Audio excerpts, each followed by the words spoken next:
మీ business ఏదైనా మీ ఊర్లో promotion చేయాలంటే అది సుమన్ టీవీతోనే సాధ్యం. ఇప్పుడే సంప్రదించండి.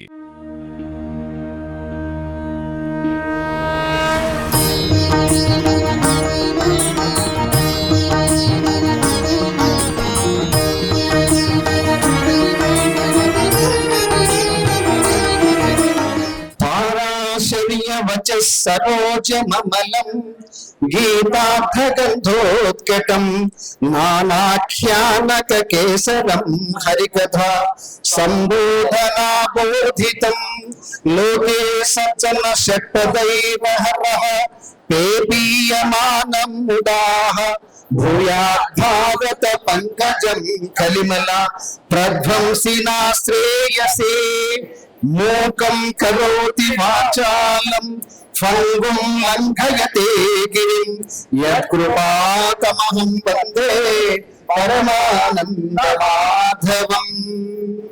భగవద్గీత ఎందుకు చదవాలి అంటే ఈ శ్లోకాల్లో ఉంది. గీతార్థం అనే గంధాన్ని ఆస్వాదించాలి మనం. ఇప్పుడు కుంటి వాళ్ళు కూడా పర్వతాలు ఎక్కగలుగుతారు, మూగ వాళ్ళు కూడా మాట్లాడగలుగుతారు ఈ గీతను అధ్యయనం చేసుకుంటే. ఏముంది భగవద్గీతలో? అసలు సనాతన ధర్మం అంటున్నారు. ఏంటి సనాతన ధర్మం అంటే? నేను 7 నిమిషాల కంటే ఎక్కువ మాట్లాడను. నేను మంచి వక్తని కూడా. ఇప్పుడు కాదు, నా 16 ఏళ్ల వయసు నుంచి నేను మంచి వక్తని. ఆ తర్వాత నన్ను బాగా ఈ రకంగా తీర్చిదిద్దింది మాత్రం సుందర సత్సంగమే, అందులో ఎలాంటి సందేహం లేదు. నేను వృత్తిరీత్యా ఉపాధ్యాయుని ఒక 30 ఏళ్ల పాటు పనిచేశాను. అది కూడా కొంత దోహదపడిందేమో కానీ నేను వక్తగా వెలిగింది మటుకి పూజ్య శ్రీ సుందర చైతన్యానందుల వారి బోధనల ద్వారానే. ఎలాంటి సందేహం లేని నికాసైన సత్యం ఇది. గీతా జ్ఞాన యజ్ఞాలు ఎన్ని చేశారంటే 300 యజ్ఞాలు పైన చేశారు ఆయన. ఆనాడు ఇప్పుడున్నంత సోషల్ మీడియా చైతన్యం లేదు. ఇప్పుడు చిన్న విషయాన్ని కూడా ప్రపంచం అంతా చూస్తూ ఉంది. కానీ ఆనాడు ప్రపంచం మొత్తానికి వినిపించిన వాణి సుందర చైతన్య వాణి. అది గీతార్థ గంధోత్కట భూరితమైన పరిమళ భరితమైన వాణి, గీతా వాణి. అది స్వామీజీ భాగవతం చెప్పినప్పుడు నువ్వు భాగవాలంటే భాగవతం చదవాలి అన్నారు. కానీ సనాతన ధర్మం అంటే ఇటీవల చాలా మంది వికృతంగా మాట్లాడుతున్నారు. సత్యము, దయ, జాలి, శాంతి, సహనము, పరోపకారము, లోకోపకారము ఇవన్నీ కలిస్తేనే సనాతన ధర్మం. లోకా సమస్త సుఖినో భవంతు అనేదే సనాతన ధర్మం. సర్వే జన సుఖినో భవంతు అనేదే సనాతన ధర్మం. నేను మాత్రమే బాగుండాలి అనుకుంటే అది నువ్వు మాత్రమే బాగుంటావు, నీ చుట్టుపక్కల వాడు నాశనం కావాలని కోరుకుంటావు. నేను బాగుండాలి అనుకుంటే నీతో పాటు సమాజం అంతా బాగుంటుంది, అదే హిందూ ధర్మం. కానీ ఈ రోజున ప్రపంచంలో అత్యంత వికృతంగా మా దేవుడే దేవుడు, మా దేవుడే పూజించాలి, వేరే దేవుడు పూజిస్తే నరకానికి పోతారు. ఇంత మించిన తప్పుడు వాదం మరొకటి లేదు. ఎందుకంటే నా వెనకాల ఉంది శ్రీకృష్ణ భగవానుడు. కృష్ణస్తు భగవాన్ స్వయం అన్నాడు వ్యాస భగవానుడు. చాలా స్పష్టంగా ఆయన చెప్పాడు కూడా. శ్రీకృష్ణుడే స్వయంగా చెప్పాడు, అన్య చింతనలు వదిలివేసి నా ఎట్ల నీ చిత్తాన్ని, నా పట్ల నీ చిత్తాన్ని గాని ఉంచగలిగితే నీ యోగాన్ని, క్షేమాన్ని రెండింటిని నేను చూస్తానని చెప్పాడు. ఎవరు మాట్లాడదు, మీ దగ్గరికి పుస్తకాలు వస్తే ఇచ్చేవాళ్ళు కూడా మాట్లాడద్దు. మీ దగ్గరికి పుస్తకాలు వస్తే వాటర్ బాటిల్ కూడా వస్తాయి. యోగక్షేమం వహామ్యహం. నీ యోగాన్ని, క్షేమాన్ని, నీ జీవితాన్ని చక్కదిద్దే బాధ్యత నాకు వదిలిపెట్టు. నీలో ఉన్న తమో గుణాన్ని కరిగించుకో, రజో గుణాన్ని తగ్గించుకో, సత్వగుణాన్ని ప్రేరేపించుకో. అయితే నిజానికి చాలా మంది అనుకుంటారు సత్వగుణంలో మనం ఉంటే సరిపోతుంది. ఈ సాత్విక గుణం కూడా అహంకారమే. ఎందుకంటే నాకున్నది, నేను మంచిర కట్టుకున్నాను, నా పక్కన ఉన్న మంచిర కట్టుకోలేదు, ఇది సాత్విక అహంకారం.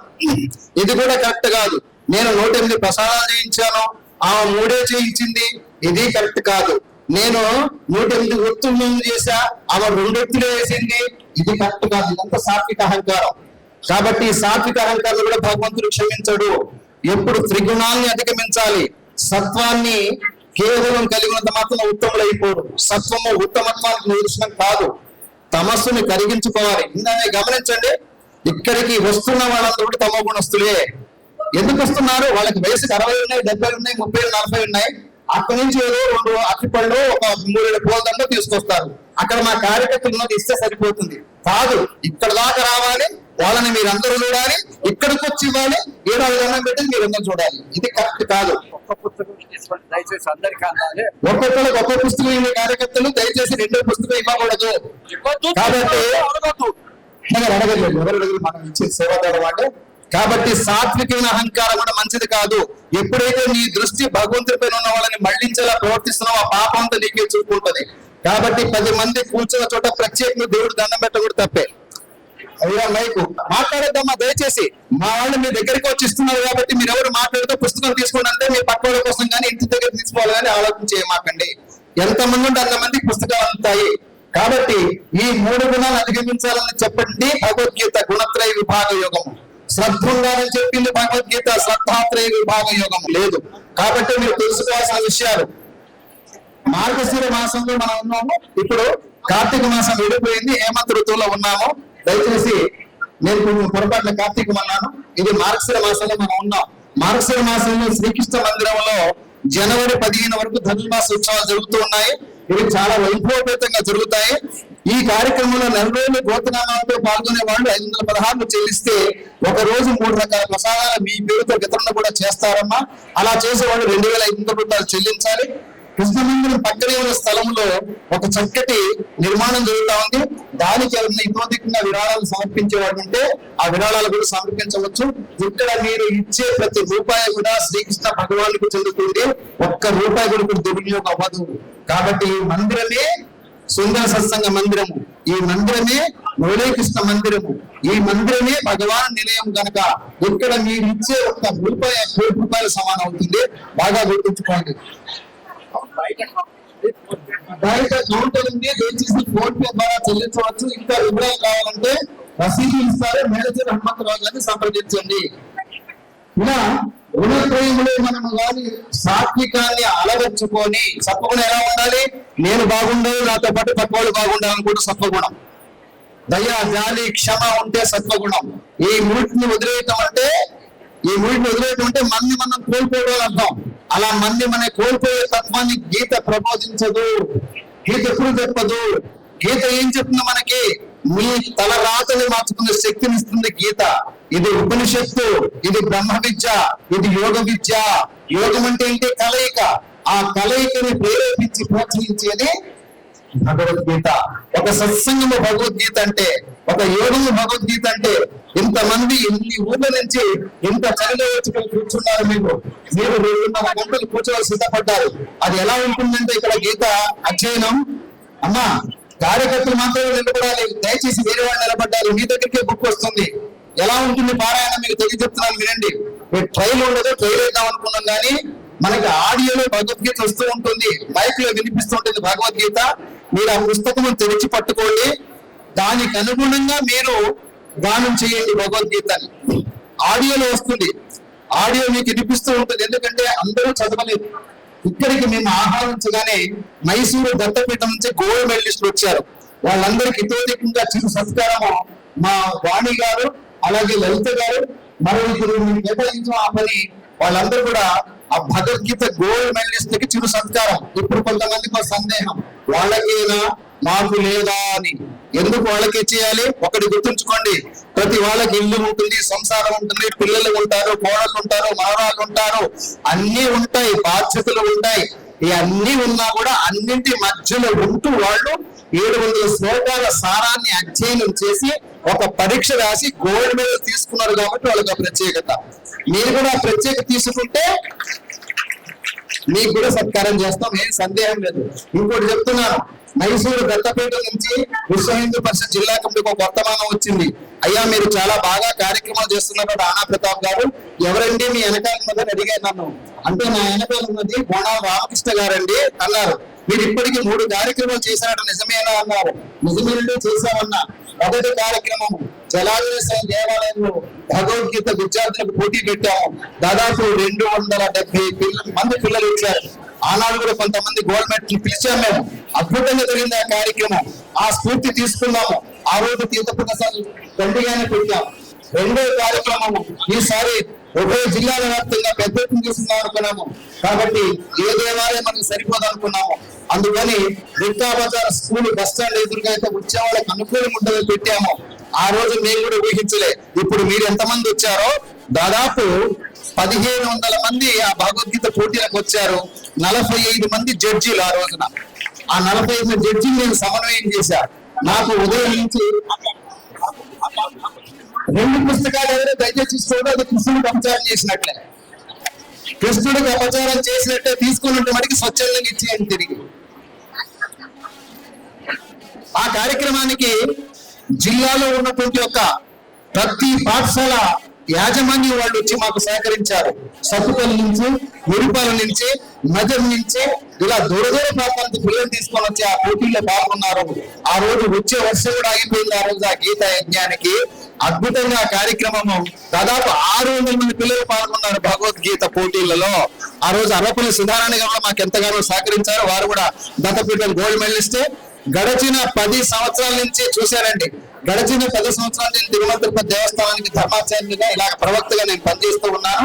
ఆ కార్యక్రమంలో 45 మంది జడ్జీలు సమన్వయం చేసి 600 మంది పిల్లల్ని వడపోసి ఫస్ట్, సెకండ్, థర్డ్ తీయటువంటి మామూలు విషయం కాదండి. ఆ పని బోనాల రామకృష్ణ గారి నేతృత్వంలో మేము చేయగలిగాం ఆ రోజున.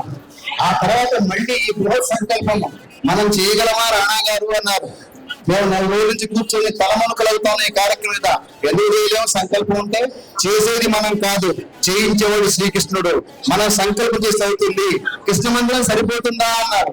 కృష్ణ మందిరం నాకు తెలిసి నేను నిర్మాణంలో రాళ్ళెత్తిన వాళ్ళ నేను కూడా ఒకని కాబట్టి లోపల 200-300 మంది పడతారు. టోటల్ గా పై ప్రాంగణం ఉంటే 500 మంది ఎక్కువ పడతారు. ఏం చేద్దాము అంటే బయట దాకా టెంట్ వేద్దాము అని చెప్పేసి అన్నారు. అంటే 1000 మంది సరిపోయేలాగా ప్రాంగణాన్ని సిద్ధం చేశాం. అంటే మీరు ఇలా వచ్చి ఇలా కూర్చున్నట్టు దీని వెనకాల ఎంత శ్రమ ఉందో మీరు అర్థం చేసుకోవాలని ఇవన్నీ చెప్తున్నాను. మేము చేసేవనే భావంతో చెప్పట్లే, చెప్తే నేను కూడా అలంకారానికి గురైనట్టే. మేము సుందర సత్సంగంలో నేను ఆ ప్రోడక్ట్నే కాబట్టి చెప్తున్నాను. ప్రతి ఆదివారం 15 శ్లోకాలు చదివేది. 15 శ్లోకాలు చదివేది. ఆ రకంగా భగవద్గీతని ఏ రకంగా చదవాలో మా అందరికి అభ్యాసమైంది, బాగా అభ్యాసమైంది. అంత ముందు నేను చదివినా కూడా స్వామీజీ నేతృత్వంలో సుందర సత్సంగంలో భగవద్గీతను అధ్యయనం చేసిన వాళ్ళకి ఇంటర్నేషనల్ స్టైల్ వస్తుంది. అది భగవద్గీత ఎలా చదవాలని దాని మీద ఒక అద్భుతమైన ఇంటర్నేషనల్ స్టైల్ వస్తుంది. ఎలాంటి సందేహం కూడా అవకాశం లేదు. అలా గీతకు సంబంధించి ఈ రోజు తీసుకున్న నిర్ణయంలో మేము ముందే అనుకున్నాము, ఖచ్చితంగా మహాతల్లులే వస్తారు ఎక్కువగా, కాబట్టి వాళ్ళకి సౌకర్యాలు కల్పించాలి అంటే మనం చాలా శ్రమ తీసుకోవాలనుకున్నాము. ప్రసాదాలు కూడా కొంచెం పెడితే సరిపోదు అని చెప్పేసి పులిహోర కూడా సరిపోని పెట్టాలని చెప్పి పెట్టాము. అలాగే దద్దోజనమా చక్కెర పొంగలా అనుకున్నాం, కాదు తీపిని పెడదామని చెప్పేసి చక్కెర పొంగలు కూడా చేయించాం. అది కూడా 2 గైతులు గట్టిగానే వేసాం, ఎందుకంటే చదివి మీరు అలసిపోతారు కాబట్టి.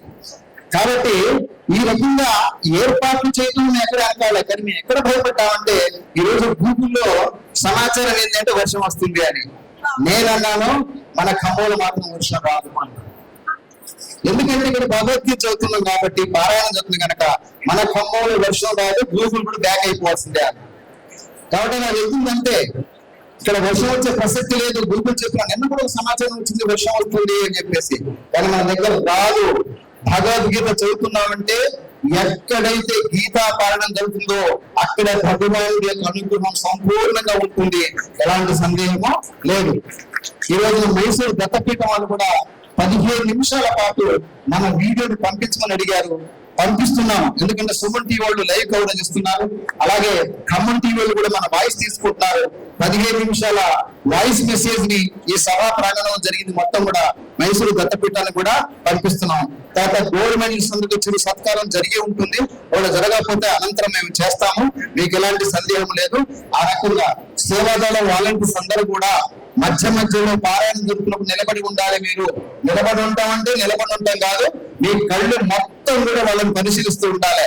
ఎవరికి ఏమైనా అసౌకర్యం ఉందా అని, ఎవరైనా అభ్యాసం తగ్గుతూ ఉన్నా, పేజీలు తిరగలేకపోయినా ఆ పేజీ ఎక్కడుందో కూడా చెప్పగలిగేలాగా మీరు వాళ్ళని అబ్జర్వ్ చేస్తూ ఉండాలి సేవాదళం వాలంటీర్స్ అందరూ కూడా.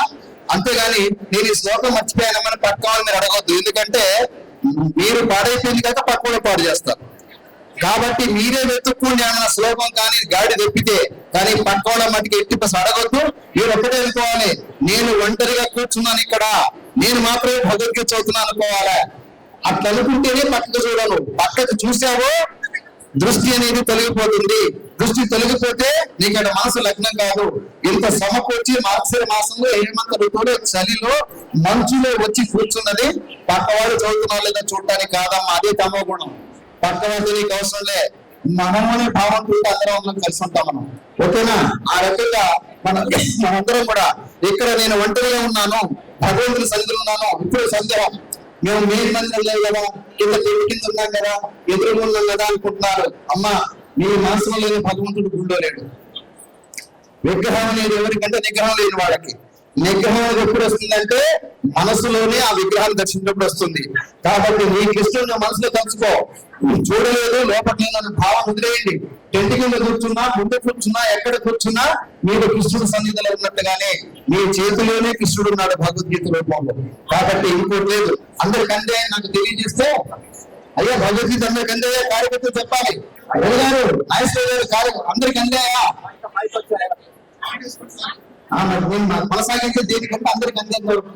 ఓకే, ఉత్సాహాన్ని కాబట్టి చేతులు వచ్చి మీరు మాట్లాడుతూ మా వాళ్ళని మీ దగ్గరికి వస్తారు. మీరు చెయ్యాలంటే మీ చేతులు సపోర్ట్ ఉంది అనేది ప్రమాణం. మౌనం తప్పితే మరే ఉండాలి చెప్పాను. పూజ చేస్తే నడిచే భగవద్గీత పేరు ఎవరికి? గచ్చి కామకోటి పీఠామోదం చంద్రశేఖర సంస్థ స్వామికి గడిచే దేవుడి పేరు.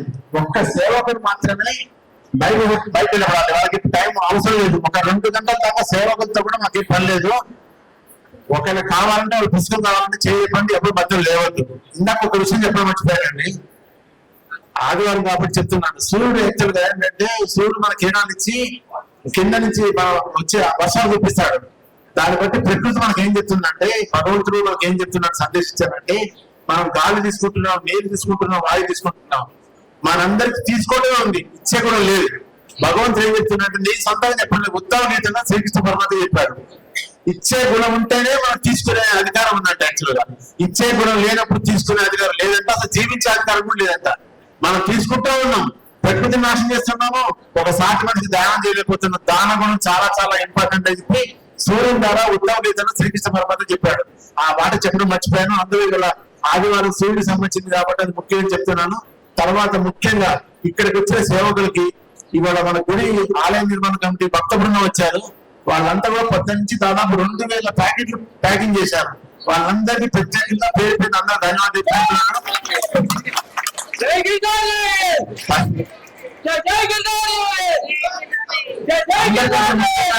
అందరికంటే ముఖ్యంగా చెరుకు విశ్వమతి గారిని 4 రోజుల కింద అడిగాను, మరి ఎప్పుడు ఒప్పుకున్నారు. వారికి ప్రత్యేకంగా ధన్యవాదాలు తెలుపుకుంటున్నాను. వారికి నేను ప్రార్థన చేసుకుంటున్నాను సభాముఖంగా. తర్వాత ఇప్పుడు స్టార్ట్ అవుతుందండి. ఆడే బయట చేసే ముందు ఒక 3 ఖాళీ ఉంటుంది. 80% సేవలు కూడా ఆ మందిరం వెళ్ళవచ్చు దయచేసి. ఇక్కడ ఒక సందేహం ఏంటంటే, భగవద్గీత మొదలుపెట్టే ప్రార్థన శ్లోకంగా ఇందాక నాతో కూడా మీరు కూడా చేశారు కదా ప్రార్థన. చేశారా లేదా? చేశారా? పరాశరి అవసరం మనం అందరం చేసినట్టే. ఓకేనా? రెండవది, ఇప్పుడు లలిత గారిని, వాణి గారిని, ఇంకో ఇద్దరిని వెళ్ళి ఆ గవర్నమెంట్ అందరూ కూడా దయచేసి సత్కారం చేసేయండి. 1 నిమిషంలో అయిపోవాలి, వెంటనే ట్రైన్ దిగినది. రవి గారు నాకు చెప్పాలి, అయిందా లేదు? సన్మానం అయిపోవాలి, 1 నిమిషంలో సన్మానం అయిపోవాలి. అది అయిన తర్వాత మనం బిగిన్ చేస్తాం.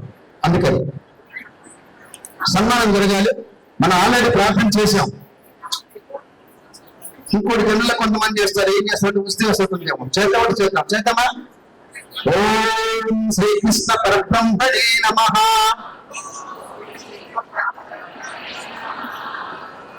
చూసేది చక్కగా మళ్ళీ వస్తారండి. ఓం శ్రీకృష్ణ పరబ్రహ్మణే నమః. ఓం శ్రీకృష్ణ పరబ్రహ్మణే నమః.